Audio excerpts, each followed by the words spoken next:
ஒரு ஊட்டச்சத்து நிபுணரா சில மேடைகள்ல பேசியிருக்கேன். ஆனா இதுதான் என் முதல் அரசியல் மேடை. நான் தந்தை பெரியாரின் வரலாறும் திமுகவின் வரலாறும் முத்தமிழறிஞர் டாக்டர் கலைஞர் ஐயாவின் வரலாறும் பேரறிஞர் அண்ணாவின் வரலாறும் என்னோட கல்லூரி நாட்கள்ல படிச்சிருக்கேன். அதனால இன்னைக்கு வரலாறை எழுதி வச்சு படிச்சிடலாம் அப்படின்னு நினைச்சேன். ஆனா என்னமோ தெரியல, இங்க வந்ததுக்கு அப்புறம் உங்களெல்லாம் பார்த்ததுக்கு அப்புறம் எனக்கு அந்நியமா தோணல. அதனால என் மனசுல இருந்து பேசணும்னு நினைக்கிறேன். எதுவுமே நான் எழுதிட்டு வரல. பிழைகள் இருந்தால் மன்னிக்கவும். அண்ட் எனக்கு உடம்பு சரியில்லை, இது என்னோட வாய்ஸ் கிடையாது, எல்லாரும் ஓடிடாதீங்க. என் வாய்ஸ் இதை விட கொஞ்சம் நல்லா இருக்கும். நான் கல்லூரியில படிச்சுட்டு இருந்தப்போ அந்த வகுப்பு ஆசிரியர் எல்லார்கிட்டையும் நீங்க யாருடைய ரசிகை அப்படின்னு கேட்டாங்க.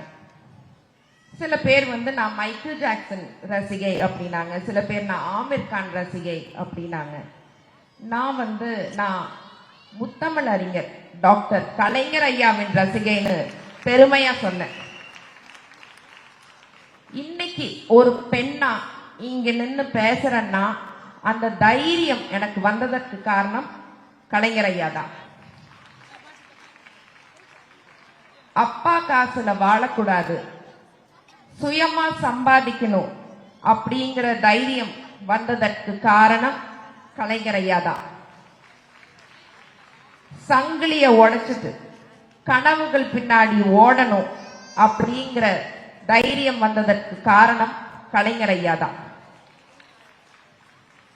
அதனால எனக்கு திமுக மேல இருக்கிற மரியாதை பத்தியும் கலைஞர் ஐயா மேல இருக்கிற மரியாதை பத்தியும் கழக தலைவர் திராவிட நாயகன் அவர் மேல இருக்கிற மரியாதை பத்தியும் எங்கள் மாவீரன், எவராலும் வீழ்த்த முடியாத மாவீரன் சேகர் பாபு ஐயா மேல எனக்கு இருக்கிற மதிப்பும் மரியாதை பத்தியும் என் மனசுல இருந்து பேசணும்னு நினைச்சேன்.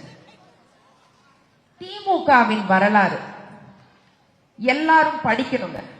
ஏன்னா திமுக வரலாறு படிச்சாதான் நமக்கு வெற்றினா என்ன, தோல்வினா என்ன, தியாகம்னா என்ன, மனித நேயம்னா என்ன, வாழ்க்கைனா என்னன்னு புரியும்.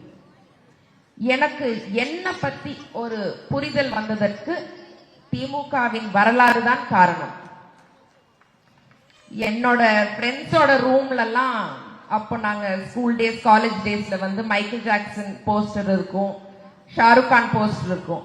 என்னோட ரூமுக்கு வந்தீங்கன்னா தந்தை பெரியார் போஸ்டர் இருக்கும், எங்க அப்பா போஸ்டர் இருக்கும், கலைஞர் ஐயாவோட போஸ்டர் இருக்கும், கழக தலைவரோட போஸ்டர் இருக்கும். I am truly proud and honored to talk about our honorable deputy CM Udayinidhi Stalin sir. Udayinidhi Stalin sir AC caravanல உட்கார்ந்துட்டு சொகுசு விமானத்துல ஃப்ரெண்டு கல்யாணத்துக்கு போற ஒரு போலி அரசியல்வாதி கிடையாது. He is a hard-working hero who believes in the principles of duty, dignity and discipline. மழை வந்தாலும் வெள்ளம் வந்தாலும் நமக்காக இறங்கி வேலை செய்வார். பாஜக அரசிடம் இருந்து தமிழ்நாட்டை காக்க வந்த மாமன்னன். அவரை எதிர்த்து யாரு எங்க நின்னாலும் டெபாசிட் போயிருங்க. Udayinidhi Stalin sir is an unbeatable hero. மரியாதைக்குரிய மேயர் திருமதி பிரியாராஜன் அவர்கள் மேயரா இருக்கிற ஒரு ஊர்ல நான் வாழ்றேங்கிறது எனக்கு ரொம்ப பெருமையா, ரொம்ப பாதுகாப்பா இருக்கு. Hats off to your hard work, ma'am.